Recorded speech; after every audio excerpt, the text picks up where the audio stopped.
pinjam orang, kan tadi Anda mengatakan saya butuh modal. Butuh modal itu kan Anda pinjam uang orang, maka Anda juga punya karakter bahwa kalau pinjam itu ya Anda harus punya tata kelola yang baik. Tidak berarti bahwa saya harus jamin bahwa selalu untung, enggak juga. Karena yang memberikan pinjaman juga tahu ada resikonya. Tapi it doesn't mean bahwa Anda kemudian seenaknya sendiri. Nah, itu karakter yang membedakan suatu pengusaha yang sukses dan tidak itu pada saat itu. Ujiannya itu pada titik-titik itu, yaitu apakah Anda waktu pinjam Anda menunjukkan bahwa you are a responsible person atau tidak. Makanya saya mengatakan responsibility itu tidak selalu harus menjadi menteri keuangan ngurusin 2000 triliun, enggak.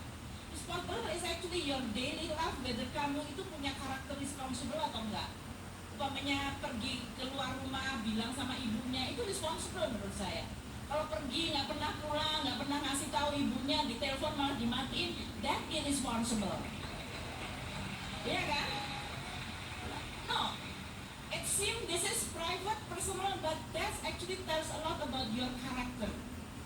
Nah, tapi sampai kepada yang serius tadi, when you start engage with other parties, apakah itu adalah supplier, apakah itu yang memiliki modal, apakah akan Anda meng-hire, the way you treat them adalah menggambarkan a lot about character. Ben menanyakan apakah ada bisa semacam coaching. Ya, itu adalah sesuatu sama seperti saya waktu kecil menjadi besar dan kemudian bekerja kepada sektor. Anda merasakan, oh ternyata responsibility yang tidak hanya about me, tapi about others itu is a different thing. Makanya perlu, kalau tadi disebutkan Mark Zuckerberg mau masuk ke, sebetulnya yang orang yang tahu bagaimana menstruktur company-nya seperti ini, kemudian bisa masuk ke capital market seperti ini, bagaimana dia bisa dapat pinjaman modal, dia adalah konektor dan sekaligus coaching. Harusnya begini nih kamu company-nya. Nah, saya terus terang tidak tahu di Indonesia sudah banyak. Otak saya hanya berpikir seperti ini.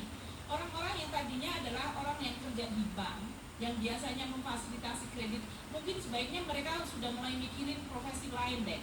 Jadi coacher kayak gini tuh bagus banget. Itu satu.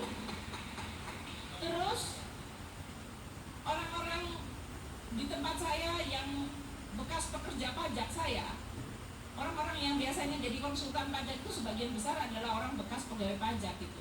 Ya mungkin mereka sekarang mulai aja menjadi coacher juga, bagaimana menstruktur supaya dari sisi pajaknya tidak membebani. Saya mungkin nanti ini ide dari pertanyaan ini biasanya memunculkan ide bagi saya untuk nanti mikir, saya bawa ke kantor, nanti saya bilang, can we do something about this? Kayaknya banyak dibutuhkan coaching mengenai masalah perpajakan. Dan we will do that. Okay.